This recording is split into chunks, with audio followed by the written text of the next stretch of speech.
जसं आपण बघत आलो याकोबाच्या पत्रामध्ये की कृती वाचून विश्वास हा मेलेला आहे.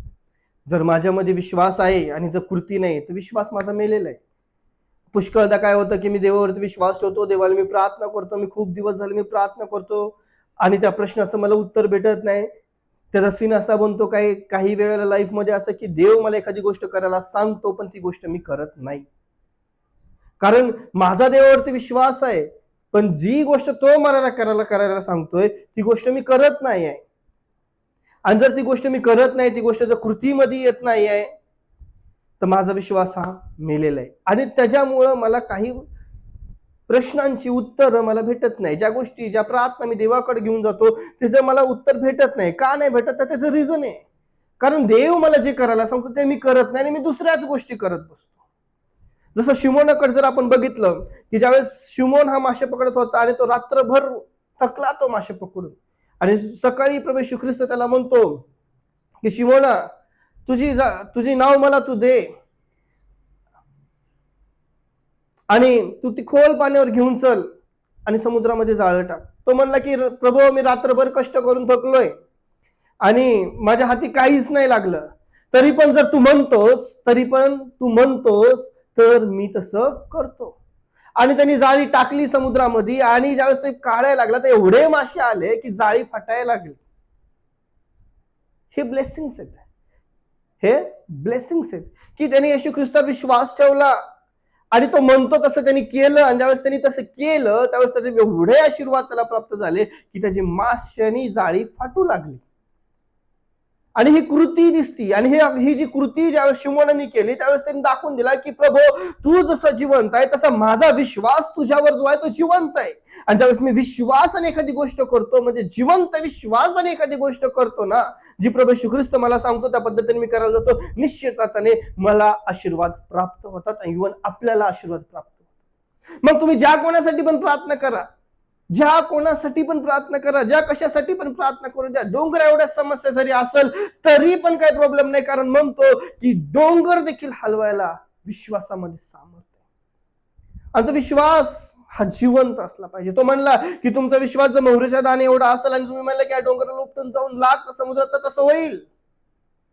आणि ही गोष्ट काय दाखवते, ज्यावेळेस माझा जिवंत विश्वास आहे आणि प्रभू येशू ख्रिस्ताने जर मला आज्ञा केली की तू असं कर आणि मी जर तसं करतोय तर ती गोष्ट घडती प्रिय. का? कारण ह्या जगाचा या सृष्टीचा निर्माण करता तो देव प्रभू परमेश्वर आहे. कोणती गोष्ट त्याच्यापासून लपवत नाही. म्हणून माझा विश्वास हा देवावरती जिवंत असणं अत्यंत गरजेचं आहे. दुसरी गोष्ट जर आपण बघायला गेलो तर 38 वर्षाचा दुखणेकरी तो पडला होता. किती वर्ष? 38 वर्ष. आत्मिक जीवनामध्ये आपण कितीतरी वर्ष असेच पडून आहोत. आणि येशू ख्रिस्त त्याच्याकडे येतो आणि त्याला म्हणतो तुला बरं व्हायचं आहे का? तुला बरं व्हायचं आहे का? तो म्हणतो की तो हो म्हणतो आणि त्याला प्रभू येशू ख्रिस्त म्हणतो की मग उठ, आपली बाज उचलून घेऊन तू चालू लाग. आता वास्तविकता पाहता जर मी त्याच्याकडे त्या ठिकाणी जर आपण असतो तर आपण म्हणलं असतं बाज घेऊन उठून चालू लाग. तो विश्वासाने बोलला प्रभू येशू ख्रिस्त आणि त्यांनी पण काय केलं की तत्काळ त्याने तो उठला, त्यांनी ती कृती केली. कारण त्याच्या बॉडीमध्ये ती जसा येशू ख्रिस्ताने शब्द बोलला तसं त्याच्या बॉडीमध्ये एक वेगळं सामर्थ्य क्रिएट व्हायला आणि तो जसा उठला आणि तो बाज घेऊन तो चालू लागला. ही त्याची कृती ही दर्शवते की माझा त्या प्रभू येशू ख्रिस्तावरती विश्वास हा जिवंत आहे. आणि जसा त्याला दर्शवत तो 38 वर्षाचा दुखणेकरी उठून जर चालू शकतो, शिमोनाच्या जाळी फाटेपर्यंत मासे जर त्याला भेटू शकतात कृतीमधून, अशा अनेक गोष्टी आहेत की ज्यावेळेस देव मला सांगतो तसं मी करतो त्या गोष्टी तशा घडायला सुरुवात होते.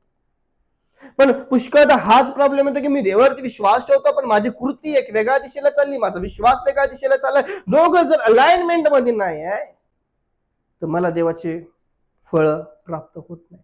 ते मग माझ्या प्रार्थना मी किती जरी केला तरी त्याला पण विलंब लागतो. मी किती जरी काय केलं, मी म्हणतो की देवा असं देवा तसं, देव म्हणतो तू ऐकायला शिक, मी तुला काय सांगतो ते तू कर, म्हणजे तुझ्या जीवनामध्ये तो आशीर्वाद पाहशील. आणि ही गोष्ट फार महत्वाची प्रिय.